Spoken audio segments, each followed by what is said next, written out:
Champions Cup Friday? No, Saturday games. Forgetting what day it is. 6 of them. I've watched 2 of them in full and watched the highlights of them all now. Reading the stats. Yeah, so we know who's going to be in all the quarterfinals. We just don't know the exact order of things yet because we've still got those Sunday games to go.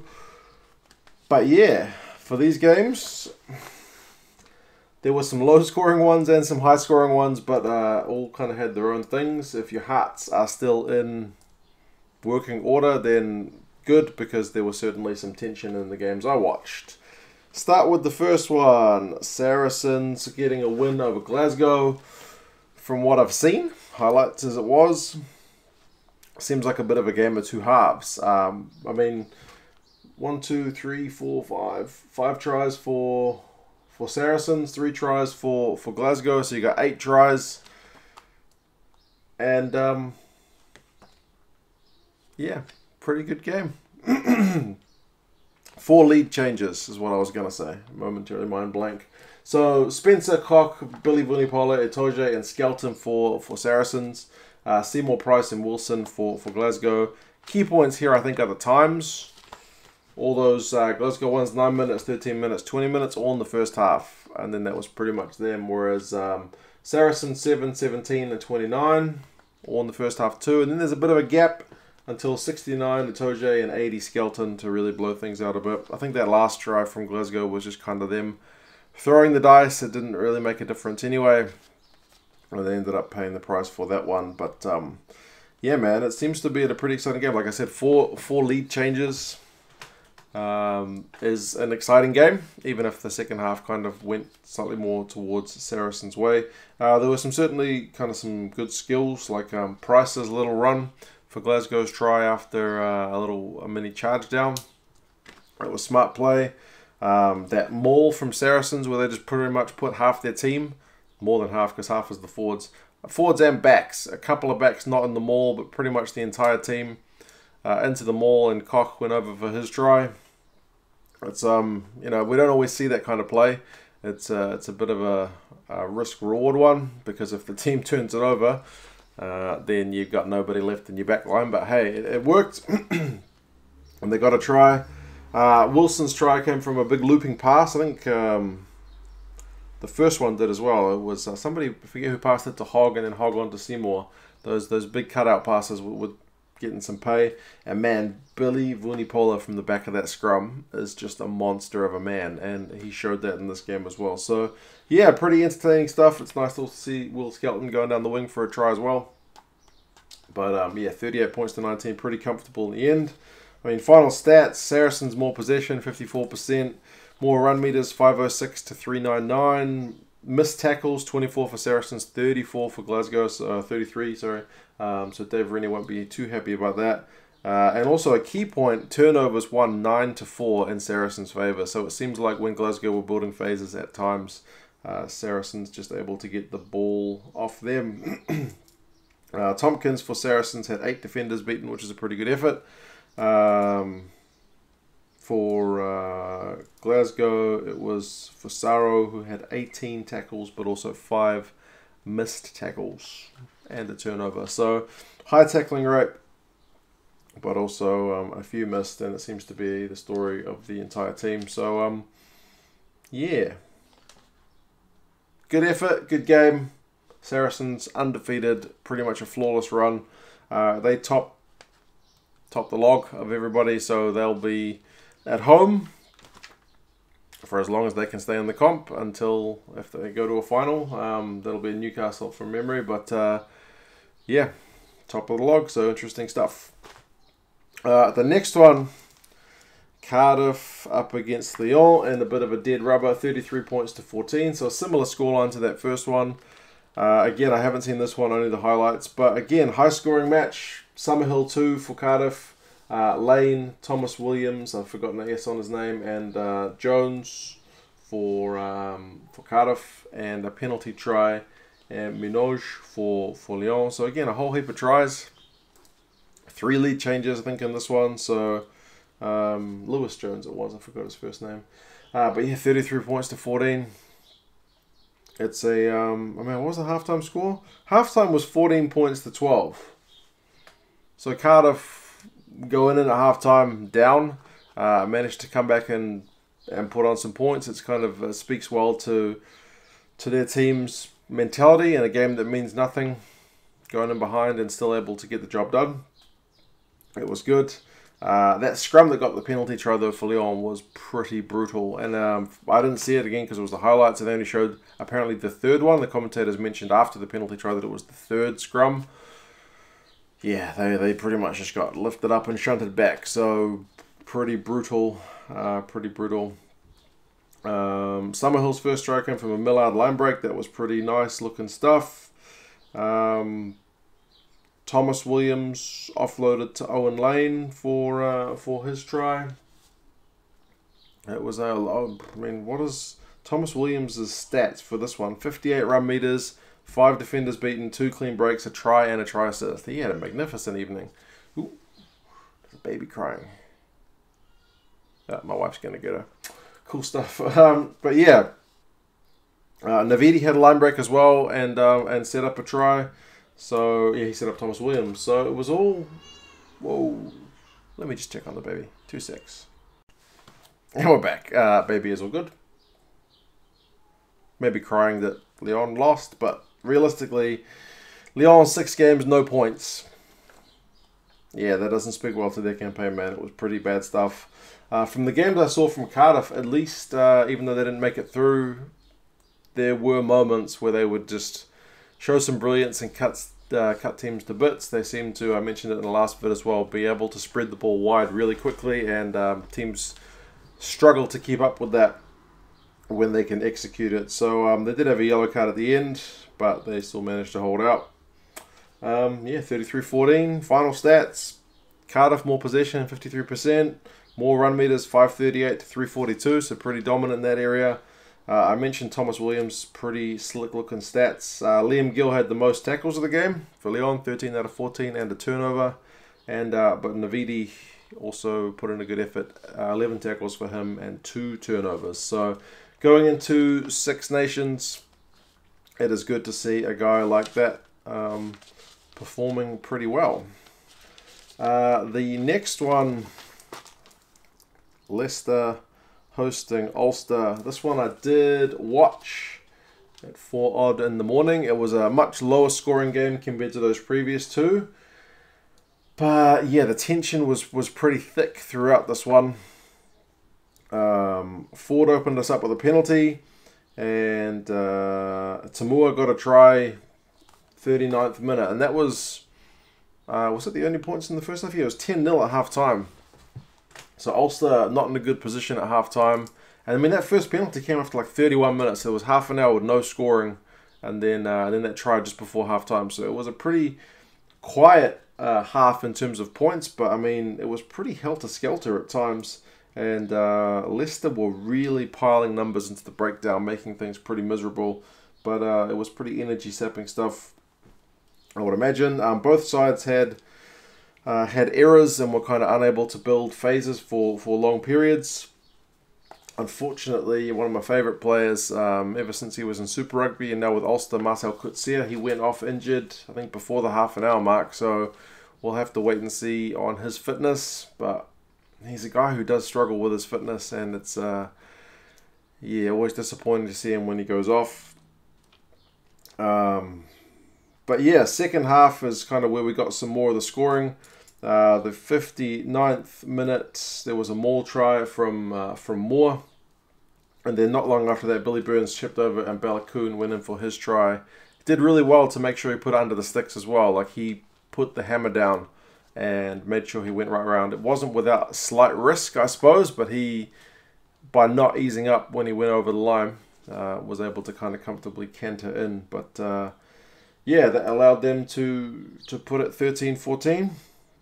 Leicester had kicked the penalty before that, and then that was all she wrote in terms of scoring, and it's a big result for Ulster. I think they only needed a bonus point from memory going into this one. I could be mistaken about that. There's so many permutations of what was been going on here, but yeah, they got the win, and it was against the full strength Leicester side as well. So kudos to them. That bodes well going forward. It was interesting that also in that 57th minute, right before Moore's Maul try, Ulster had turned down 3 points and decided, nope, we're going for 5 and possibly 7, and they got their full reward. So kudos to them for backing themselves. At one point we saw Bateman in full flight, the big prop, and that was kind of magnificent, but nothing came with that. Ulster's defence getting turnovers was pretty crucial, and Leicester had at one point they got a penalty, able to kick it upfield, and then their throw was not straight. So that kind of error is also pretty costly. At the end of the game, they had a bit of a team huddle, and man, Rory Best was giving the boys kind of a, I guess, end of game speech, rev up, whatever it was, man. He looked absolutely chuffed with the way his guys had gone. So, rightly so. Very good result for Ulster, man. And it was interesting because it was Johnny May up against Stockdale for this one. And I had compared some of their stats. So, run meters, who won that one? May had 54, Stockdale had 94. How does that compare with defenders beaten? May had 7, Stockdale had, is it 5 or 6? My writing looks like a 5. So May had that one, but he did take 10 carries, whereas Stockdale only had 6. Clean breaks were 1 apiece. Missed tackles, interestingly, May only missed 1, but Stockdale, according to Rugby Passes stats, missed 4. But Stockdale also got a turnover, which May did not. So interesting little mix, given that the Six Nations is on the horizon for those two guys who will hopefully be starting for both their countries. But yeah, overall stats for the game, 54% possession for Ulster, so despite the fact that their away team had more ball. But Leicester with more run meters, 451 to 357. Lineouts, Leicester 8 out of 9. Ulster with 15 out of 19. So a little perhaps concerning that they missed a bit of that line-out ball. Penalties conceded though, Leicester conceded 8, Ulster just the 5. So again, just those small margins can make the difference, and that 1 point, enough for Ulster in the end to get a very well-worked away victory there.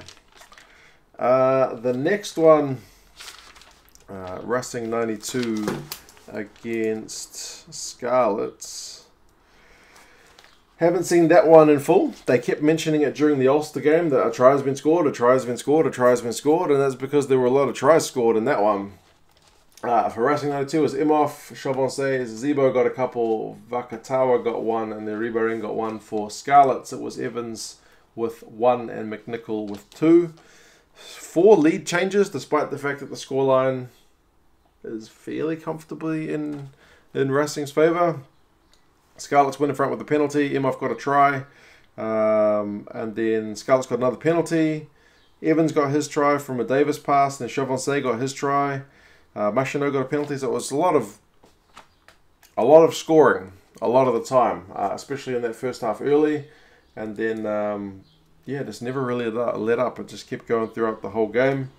So yeah, in terms of like the style of game, it's very different from that first one where it was a ding-dong kind of everybody scrapping to get any kind of points they can. This one was just battle of the offenses, just going at it to see who's got a bit more flair. I mean, key guys had good games, like Jonathan Davis had a couple of try assists. McNichol obviously a couple of tries. Zebo for Racing got a couple of tries. Russell seemed to have a pretty good game running the ship. One of his cross kicks was just kind of on a string stuff. Varakawa went straight through the defense from like 3 or 4 meters out. That was pretty impressive stuff. I mean, McNichol's control to get his second try was also very impressive. So in terms of silky skills and not so much defense, this is your game to watch. I haven't seen the full one, like I said, but I mean, Hadley parked, bumping people away. It seemed to have a bit of everything. Although the one thing it's kind of lacking is a bit of tension. I mean, that one was really tense to see if Ulster was going to be able to get a result. This one, I mean, sure, Racing could perhaps have lost their top spot in the pool, but it was never going to stop them from qualifying. Scarlets were never going to be able to qualify, so perhaps just, I mean, as entertaining as the game looked from what I've seen, it just lacked that little bit of edge. But in terms of pure entertainment value, definitely give it a tick. I mean, it reminds me of a Super Rugby game where you've got one team which has already qualified for the playoffs and one team at the bottom of the table who've really got nothing to play for, but they have a blast and they score, 70 points in the game. So, yeah, seemed entertaining. Final stats, Racing only had 40% of the ball, had less run meters, 375 to 419, but defenders beaten was even, despite the fact that Racing had less ball. And line out again seems to have cost Scarlets only 50% for their line out, whereas Racing was 7 out of 8. So if you guys have seen that one in full, you have to give me a bit of insight as to what went wrong for Scarlets, because the stats seem to indicate that they did better than they should have, but man, did they concede a fair few tries in that one.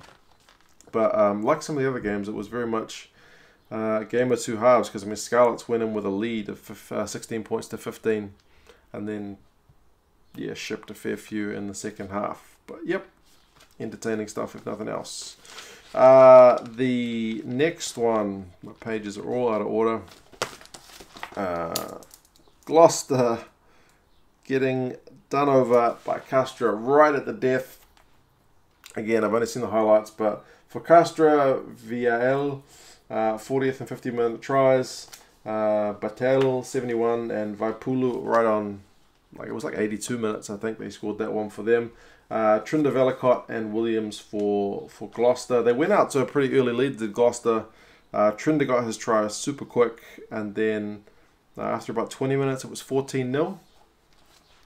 This one actually, did I say I watched the highlights? I actually had it on at the same time as this one. But again, given the importance of kind of this result compared to this one, I was mostly watching this one and then looking up when crazy stuff would happen. So for the start of the game, I had a fair bit of eyes on here because 14-0 lead. And then VAL got a try pretty much through two players. And then another one 50 minutes later, so on the 50th minute, so 14 all. Brought it back, lost to kick a penalty, take the lead. So a bit of chopping and changing with this one as well. It was a young Gloucester side, man. Some of these guys I never heard of. It seems like they're playing some of their academy players in this team. They mentioned that with the scrum, that some of these guys were proper youngsters. They were definitely rotating. And then Castro got a try in the 70-odd minute, and then they just did enough right at the end. Vaipulu got a try. The TMO looked at it to make sure, but it was a try. So from what bits I saw in between watching the Munster game, the defence of Gloucester seemed to be holding for long periods, but I suppose in the end it kind of cracked. It had to. I mean, I saw Castra at least knock on a couple of times when they were in the Gloucester 22, so perhaps wasn't a vintage performance for them. But you look at the stats: 67% possession for Castra, 690 run meters to 401. That's a very running game compared to a lot of the other ones for both sides, really. 401 on the lower end of these two teams would beat a lot of these other teams in their games as the higher teams. Tackles, Gloucester made 100 more, 178 to 78. Again, the team that had the poorer lineout seems to have lost the match. Castra were 12 from 12, whereas Gloucester were 7 from 12. So again, perhaps that speaks to the fact that they mixed the side up with some younger players. So apart from VL's 2 tries, Laveau got 95 run meters, 6 defenders beaten, a line break. Trinder didn't do too bad either for Gloucester, 87 run meters, 6 defenders beaten. So again, pretty good. Ludlow made 20 tackles, which is pretty phenomenal. Clark had 3 turnovers. And my wife saw this one on the TV and looked at that Gloucester jersey and said, you should get one of those jerseys. Those look really good. So perhaps that will be on the list. We'll see how things go. The last one. The one which probably raised my blood pressure a fair bit is Munster against Exeter. There's only one try, and it's 9 points to 7. So a lot of people might say, boring, only one try, might as well go watch soccer. No. Perhaps you had to know part of the like the situation about the fact that, you know, both teams could go through. They're both trying to knock each other out. Munster trying to hold on to get at least a bonus point if they're going to lose. And they were in that position for so long in this game. They were down 6 points to 7 for an age in this game. So only one converted try away from going out. And but man, like, I'm a neutral, and I was still like chewing my fingernails. Just tension was just, yeah, it was doing horrible things to my body. So I hate to think how some of you Exeter and Munster fans were feeling during this one. Munster got a penalty early, and then Exeter went over from a maul. Of course, it was a maul, so it took the lead 7 points to 3. Munster got another penalty, 7 points to 6. Half time, Exeter 36%. Sorry, Munster 36% possession. So they were. I just had to pause the video because my neighbours just pulled up outside and we're having one heck of an argument. Husband and wife team going at it about the groceries, apparently. Not happy. Where was I? Tense game. I was feeling pressure, even though I was didn't really have anything on the line. Exeter had all the ball, 64%, like I said. But Munster had more defenders beaten in that first half with 5-4. Clean breaks was 1-0. So it was a game of two defensive teams, and that's reflected in the scoreline. I mean, yeah, neither team was that slick with the ball anyway. I mean, the way Keith Wood summarized this game at the end is that it had a lot of errors, but it was compelling, and I couldn't really agree more with that. Both sides were unable to really build phases, and it was both defensive efforts really pressing the other side that much that they caused mistakes. Guys like Ty Burn were getting turnovers. Dunder made 21 tackles in this game, which is ridiculous. He had a turnover as well. But despite all that, Noel had 175 run meters for Exeter in a game with that scoreline, which is just stupid numbers, and he had 7 defenders beaten as well. So yeah, neither side was kicking it out on the halftime mark, and Munster kind of could have paid the price for that, but managed to not. Exeter started well in the second half, but then like they would do a line out not straight. There was one moment that was probably a key moment of the game. Nick White did this great little kick through into the Munster 22. And then Exeter won a penalty at that line out. I think they penalised someone for dragging down. It might have been O'Mahony in the line out. And then, yeah, Munster managed to hold out from 5 metres out, win their own penalty and just escape. And it was all the momentum with Exeter. And then Munster managed to somehow be that red brick wall and just hold them out. I mean, you feel like 9 times out of 10 Exeter scores in that situation, but not this time. Exeter had a penalty late on, a missed touch, kind of 5 minutes from the end. So again, kind of errors that just they didn't need.